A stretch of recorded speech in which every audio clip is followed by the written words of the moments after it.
Hello, my name is Dr. Linda Gorman, and I am a neuroscientist. Neuroscience, that's a really big word, but you know that a neuroscientist is a person who knows a lot about the brain. I'm here today to talk to you about how you can make your brain healthy, make it feel good. It's really easy and anyone can do it. I love to talk about brain health because it's spectacular. Spectacular means great. When your brain is spectacular, you're a happy and healthy person. This is a story about cognitive health, which is the C in spectacular. Cognitive health is about thinking and not just when you're in school. Cognitive is a big word. That means being able to think. Your brain thinks all the time. That is something you do inside of your head. And it's your brain's job to think. And by thinking, you're making your brain healthy. So let's see how we can make our brain healthy. The title of this story is Do You Know What I Know? And it's a cognitive health story. From a very young age, we learn about the world around us. We need to learn about the world so that we can stay alive. When we were babies, we learned that when we were hungry, we could cry and then someone would bring us food to eat. I have a question for you. When you're hungry, do you cry to get food? No, of course not. As you got older, you learned how to talk and you learned that you could ask for food when you were hungry. You could not ask for food when you were a baby because babies can't talk. People need to eat, so they learn what they need to do to get the food that they need to stay alive. Being able to learn about the world around us and being able to learn how to stay alive in the world around you is important to having a healthy brain. We learn about the world around us by using our senses. We can see, we can hear, we can smell, we can taste, and we can touch the world around us. Did you ever wonder why babies put everything in their mouths? Early in a baby's life, food is very important. Think about it. Most babies spend their time eating, sleeping, and going to the bathroom in their diapers. So babies are always looking for things to eat, which is why they're always putting everything in their mouths. They're exploring the world with their mouth because they're trying to find food. Because you get most of the information about the world you live in through your senses, seeing, hearing, smelling, tasting, and touching, different people learn different things depending on where they live. If you lived in a city and you see a cat, most likely this is going to be a kitty cat. But if you have a friend who lives in the country and they see a cat, it could be a kitty cat, but it could also be a mountain lion. Depending on where you and your friend are, you could both be seeing a cat, but the cats would be different. That's important because the way you behave around the different cats would also be different. That brings me to my next point. We learn about the world around us by getting information from our senses. We also learn from other people who are around us and are helping us. If you live in a city and you see a cat for the first time, somebody may have told you it was all right to pet the cat, but to be gentle so you don't hurt the cat. You pet the cat and it starts purring because it likes what you're doing. Your hand tells you that the cat is soft because you touched it. You hear the sound the cat is making, the purring sound, so you like that sound and you learn that you like cats. Now, what about your friend who lives in the country? Do you think that somebody told your friend that it was all right to pet a mountain lion? Of course not. Mountain lions are wild animals, and even though they're members of the cat family, they're not the kind of cat that like to be petted by people. So probably Somebody told your friend to stay away from mountain lions. Mountain lions are not used to being around people, and they could hurt you if you tried to touch it. You would not know this by your senses. Somebody would have to have taught you this, so you have to learn this from someone else. So you see, different people, depending on where they live, might learn different things.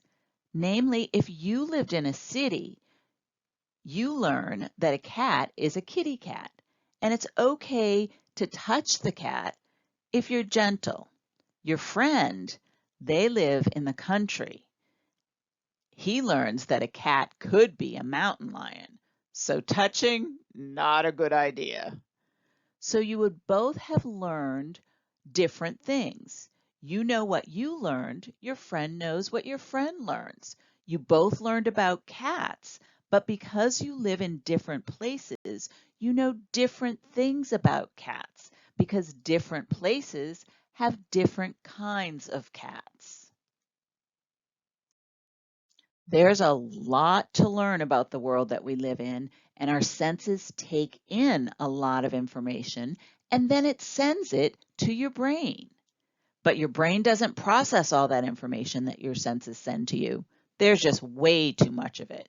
Your brain only pays attention to some of the information, which for some reason, that information is more important than other information.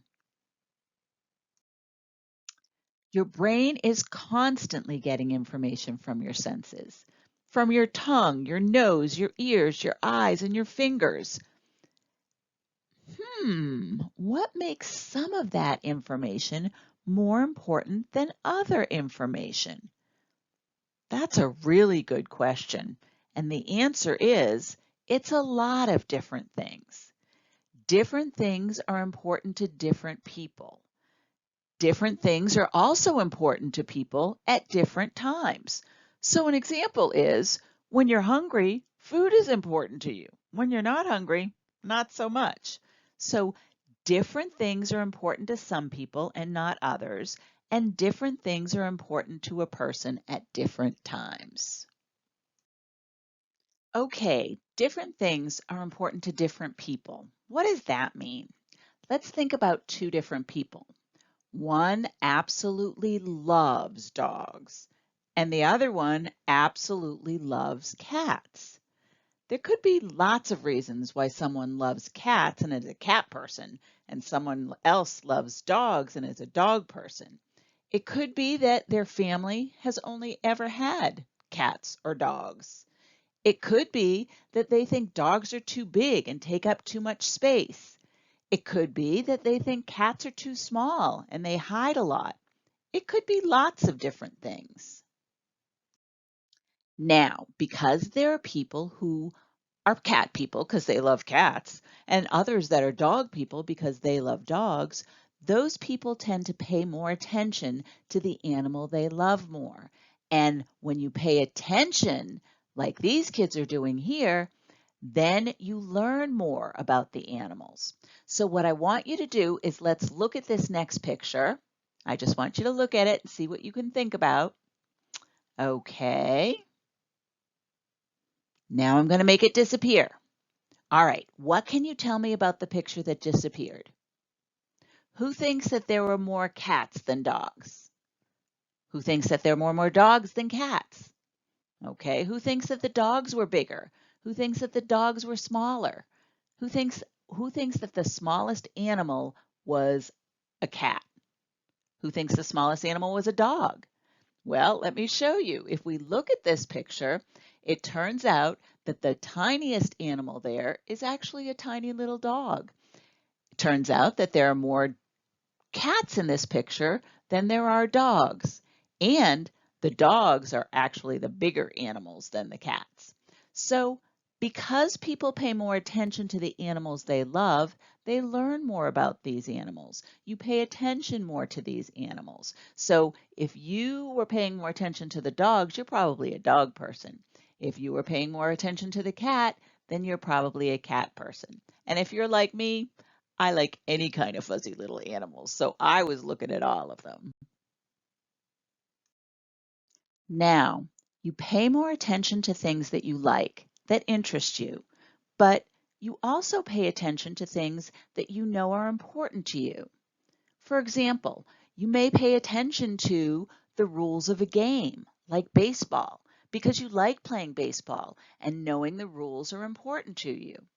You may pay attention to what a teacher says in school because you either like the subject or you want to do well in class.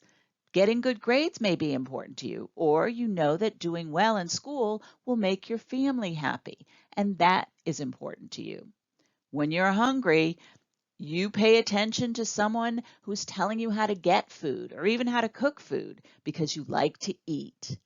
When you are interested in something or it is important to you, you pay attention to it. And when you pay attention to something, you learn more about it. Let's say that three friends had watched a parade. Depending on what kinds of things they liked or they were interested in, the three friends might all know more about certain parts of the parade, so they'd have learned more information about different things. One of your friends may love floats, so she's thinking about the princess float from the parade. Another friend loves clowns, so he's thinking about the clown car that was in the parade. Your third friend loves musical instruments, so he's thinking about the marching band. What people know and learn about the world depends on what they're paying attention to, and we know that if you like or are interested in something, you pay more attention to it. Different people may learn different things because they're paying attention to different things. They're paying attention to different things because for some reason these things are important to them. So you would know what you were paying attention to, and your friends would know what they were paying attention to. You know different things because you're all paying attention to different things. It's okay that you know some things and your friends know other things. That's one of the ways that you and your friends are different. When you learn things, it changes your brain. So you and your friends have learned different things. This makes your brain different than your friends' brains. Even when, and if we look at the brains, our brains are all going to be different, even though they may look the same. There's going to be some things that we all know, like the sky is up and planes can fly. There's going to be some things that we think we all know, but are really different. Remember the two cats, the kitty cat and the mountain lion?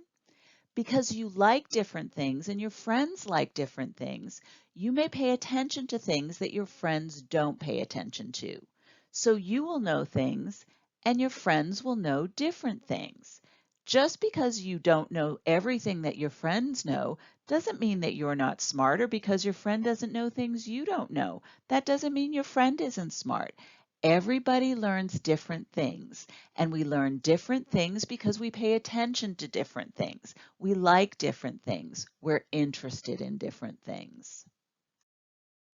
One important thing to remember is that it's not what you know or how much you know that's important.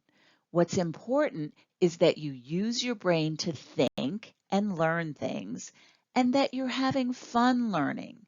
Both of these things will make your brain healthy. If you find that you're not having fun learning and that your brain's a little bit bored, but you need to know what's being taught, then you have to find a way to make it fun. And the best way to make learning fun is to find someone that can help you learn the information. Remember, different people like different things and they know different things. And just because you're having trouble learning doesn't mean that you're not smart enough to learn. You are smart enough to learn. It just means that you might not be interested in what you're learning. There are lots of different ways to learn, and you have to find the way that makes it more fun for both you and your brain. You and your friends know different things, whether it's information about things in school, or if it's how to ride a scooter, or how to play the piano, or how to play soccer, or even how to play a video game. The best thing to do is to help each other. When you help each other, that makes learning more fun and it makes your brain healthy. Plus, one of the things that makes your brain healthy is when you share what you know. You can share what you know with your friends, and your friends can share what they know with you. Sharing what you know with others and listening to others helps you to learn, and that helps everyone's brain to stay healthy. Thinking and learning, those are things that are going to help us with our cognitive health. Cognitive, remember, that's the big word for thinking, and cognitive is also the C in spectacular.